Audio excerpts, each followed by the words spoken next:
inconstitucionalissimamente. Anticonstitucionalissimamente. Inconstitucionalissimamente.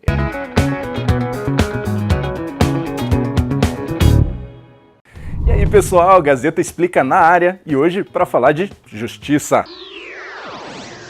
Enquanto isso, na Sala de Justiça. Você certamente já ouviu falar de STF, que é a sigla de Supremo Tribunal Federal. Mas como ele funciona e por que ele é tão importante assim? Para explicar esse assunto, vamos primeiro relembrar a divisão dos três poderes no Brasil: o Executivo, Legislativo e Judiciário. Como o próprio nome diz, o Executivo é quem executa, administra. Presidente, governadores e prefeitos são seus representantes. Já o Legislativo é formado por senadores, deputados e vereadores. Eles elaboram as leis e fiscalizam o trabalho do Executivo. Por último, mas não menos importante, temos o Poder Judiciário, que é responsável por aplicar as leis. O Judiciário é separado por temas, digamos assim. Tem a Justiça Comum, Civil ou Criminal, que pode ser no âmbito estadual ou federal. Também tem a Justiça Especializada, dividida entre trabalho, eleitoral e militar. Todas elas têm tribunais de segunda instância e os tribunais superiores. Acima de tudo isso, no topo da pirâmide, tem o Supremo Tribunal Federal, que é a instância máxima do Judiciário. É o guardião da Constituição, ou seja, falou de Constituição, vai pra lá. O Supremo tem 11 membros, eles são chamados de ministros. São indicados pelo presidente, mas precisam da aprovação do Senado para assumir. Todos, sem exceção, passam por uma sabatina que costuma durar horas. E tem perguntas mais políticas que jurídicas. Qual o seu entendimento sobre a Zona Franca de Manaus, por favor? Sobre a Zona Franca de Manaus, francamente... O senhor não se preparou. Mas deixa eu lhe dizer aqui. Eu quero indagar ao doutor Alexandre Moraes se ele de fato acha que possui a isenção necessária para ser revisor da Lava Jato, tendo sido ministro desse governo. Eu vi um negócio aqui, olha, elege-se um julgador ou um blindador? Para ser ministro, além disso, é necessário cumprir requisitos básicos previstos em lei. Ser brasileiro nato, ter entre 35 e 65 anos, ter notório saber jurídico e uma reputação ilibada.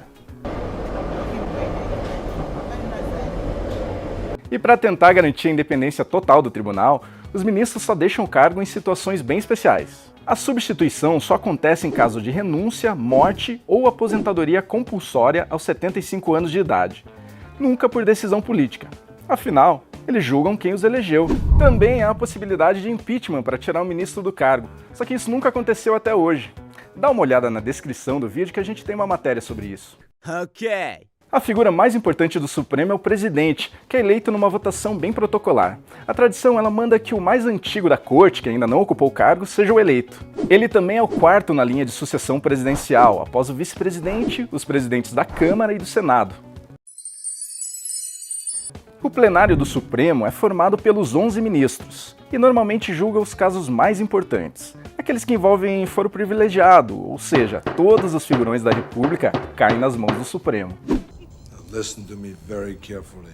O STF pode derrubar uma lei aprovada no Congresso ou até mesmo determinar o impeachment do presidente em caso de inconstitucionalidade. Para julgar méritos menos importantes, o Supremo tem 2 turmas de 5 ministros cada. Essas turmas julgam casos que já esgotaram todas as outras instâncias do judiciário. Só que na maioria das vezes, as decisões são tomadas por ministros de uma forma isolada, o que gera alguma controvérsia. Mesmo em casos parecidos, as interpretações podem variar. Isso acontece porque a demanda é altíssima. Todos os anos, dezenas de milhares de casos são julgados pelo STF. Tem desde ladrão de galinha até quem foi campeão brasileiro de 87. Fala sério, né? Entre outras responsabilidades do STF está determinar a remuneração de seus próprios membros. Que beleza! Para fechar, mais uma curiosidade. A toga usada pelos ministros do Supremo representa a justiça. Ou seja, usar essa vestimenta simboliza fazer o que é correto.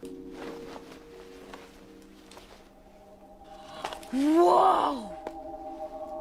My body's gone! Gostou da nossa explicação? Então assine a Gazeta do Povo, nos siga nas redes sociais e mande sua sugestão para o próximo Gazeta Explica.